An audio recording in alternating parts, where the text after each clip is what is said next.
And here we are in Dubai. Thank God it's Friday or Thursday in Dubai, and we are on GITEX still. And I have a pleasure and honor to discuss some new things that happened in the events industry and on this GITEX with Carolyn B. from Pico International, Vice President. Hello, how are you? Oh, fantastic. I actually feel that the colours come back to my face and that I can feel my fingers and my toes being back on the show floor now. This is what I wanted to ask. So it is because of the show. Absolutely, it's a live event. 100% live events coming back. We've waited for so long for this moment. I can't tell you how excited I've been. I would say that there is an atmosphere here where people are really happy to see other people in person. It is. You can feel it. You can feel the energy, right? Yes. And the vibe and the warmth and the excitement, yes. Right? So it's very nice to be on GITEX, and you had 4 clients here and 4 pavilions done. That's right. That's right. We did. Unfortunately, less than last year, which was what was to be expected. Of course, the whole industry has been absolutely devastated since the coronavirus hit. But all things considered, this was one of our stands right behind us here for Huawei. Yeah. And the great thing about this stand is that we designed and built it, but with very, very short notice, because a lot of the brands have been struggling to make the decision, to make the decision of whether to attend, how much money to spend, am I going to get my return on my investment? And we're just so lucky that we have a client who is bold and has a statement, to make and believes in events. For our client and of course for us, we believe that the event business is so important for demand generation. So it's just been great that the event's been great, the footfall's been fantastic, and we can just absolutely feel the temperature rising right across the world, I think, especially with the great media, the releases that have been going out, the PR coverage, and of course the Dubai government and Dubai Tourism have done an amazing job, and the Trade Centre themselves have done an amazing job in promoting the event, supporting the event, and supporting the industry as a whole. I really, yes, you can feel in people, and you can feel in people, I don't know your feeling, but I really feel safe. Yeah, they've done an amazing job. The social distancing thing, we are wearing masks now because we cannot, if we don't wear masks, for the interview we have to be 4 meters apart. That wouldn't make sense, so we are wearing masks and we are in the protocol. All the hygiene stuff and all the cleaning and everything is done every night, and a remarkable thing that what I heard is that air is changed in the area 8 times in an hour. In an hour, that's right, the recycling. That's really, really amazing. It is. And but let's go back. We will finish definitely this on a happier note. But let's go back 6 months. February, March. What was your perspective on all that happened? Look, we were all stunned and we were all shocked. And actually, I think the only time we will know how we've really come out of this is with hindsight. I think hindsight will really show, what was right and what was wrong through the whole trajectory, because the whole experience of the COVID pandemic has been so unprecedented for anyone who's working or living in our environment, in our time right now. So as management and as senior management of the region, it's been so challenging to know what's the right thing to do, and there's been lots of different ways of managing the challenges of not having business, the uncertainties, the risk of the virus itself and people catching the virus, and then just the basic fact that that's my bread and butter is events, is people coming together. So, just pivoting to the new norm very, very quickly has been, that biggest challenge, with no textbook to tell us how to do it, no theory, no management, no business school could really tell us how to manage this entire situation. So it's really been, I guess, by virtue of having a great team, great management team, and great support around us that are together in solving this issue or working our way through this issue. Can I say that you are lucky that you are a Chinese company? In this situation. Of course I will say that, because my chairman's watching. We're very lucky. We are so lucky.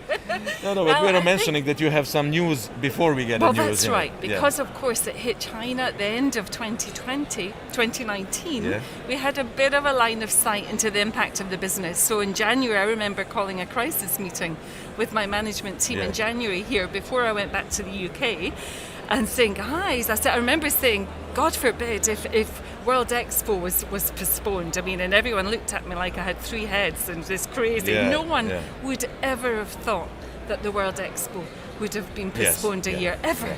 Back in January, or the Olympics, or all these major sporting events. But it had to happen. But we couldn't have seen that at the start of the year, and it's just evolved every day. In fact, every minute, every hour, every day has thrown a different challenge to major sporting events, major associations, and event agencies. So we're literally just trying to manage with the information that we have at any certain moment in time to do the right thing. And then it is hindsight, I think, that will tell me whether I did the right thing or we did the right thing. You can immediately see. But the thing is that, strategically you had meetings and everything. What happened internally in the company? What happened with the talents and talent skill set? What happened with your people working for Pico International? And is there any change there? Absolutely. We had to. If we hadn't changed literally pivoted, it's the new word. Pivot and furlough are our new words in our dictionaries. It's more rather for startups than for large companies like Pico. But that's right. If you don't pivot, we would have been history. Absolutely. So what we were already embarking upon digital transformation like every other organization in the world.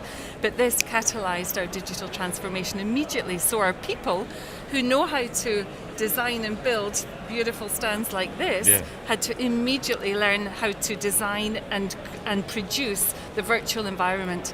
So we pivoted immediately to our virtual stack of solutions for events. And that became very quickly the new norm, because business has to go on.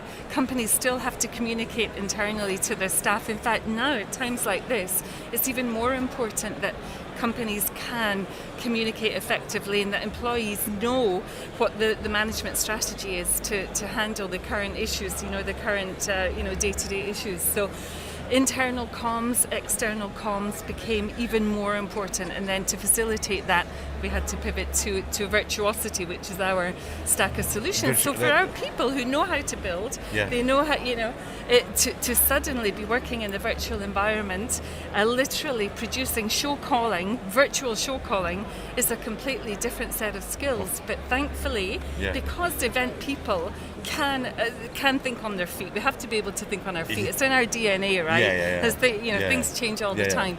So moving from the physical environment to the digital and virtual environment was relatively easy. I'm not saying, it's not easy, because we're selling to our clients sometimes jargon, technology, understanding, bandwidth and all of these things.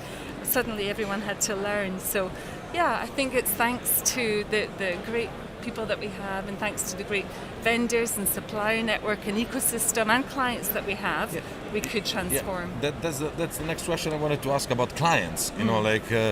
As you said, in January or February, everybody was stunned. Okay, what to do? 2 weeks, 3 weeks, 1 month, second month, third month, but also clients had to change their perspective. And as Satya Nadella, the CEO of Microsoft, said, we had 2 years of digital transformation done in 2 months. That's right. So we have to adapt quickly, and we have to move quickly. But we see physical events again. This is historic thing. This is a historical event because it's 40th anniversary of GITEX, and it's the first and the largest tech event in the world of this scale. And it's happening again. And then we have this virtual platform, GITEX Plus, where people can go and have meetings and chat and have chat rooms, or So what do you think the future?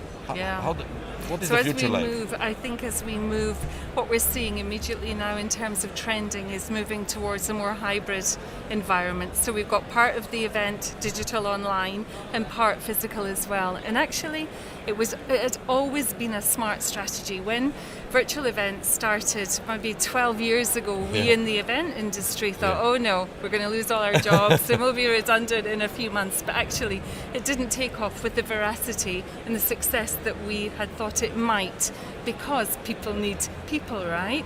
But the beauty of the virtual environment, the digital environment, is that all of your assets have long-term use and ability. So you can take your live event and you can either cast it live, can it, and use your assets, syndicate your content for the longest time, which is so appropriate right across the marketing and the communication world.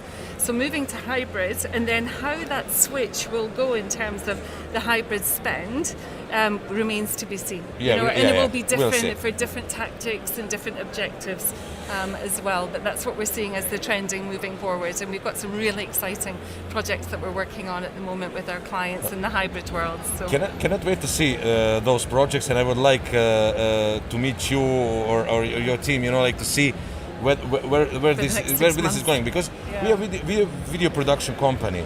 And the clients at one moment thought, okay, we will work with you. And then we realized, no, that's event industry business. We can support, we can be a great support, and the collaboration there. But working alone, that's something that was evolving like the last 50 years, event industry, or hundreds of years, I don't know. But still, as you said, future is hybrid, that is for sure. But live events are here.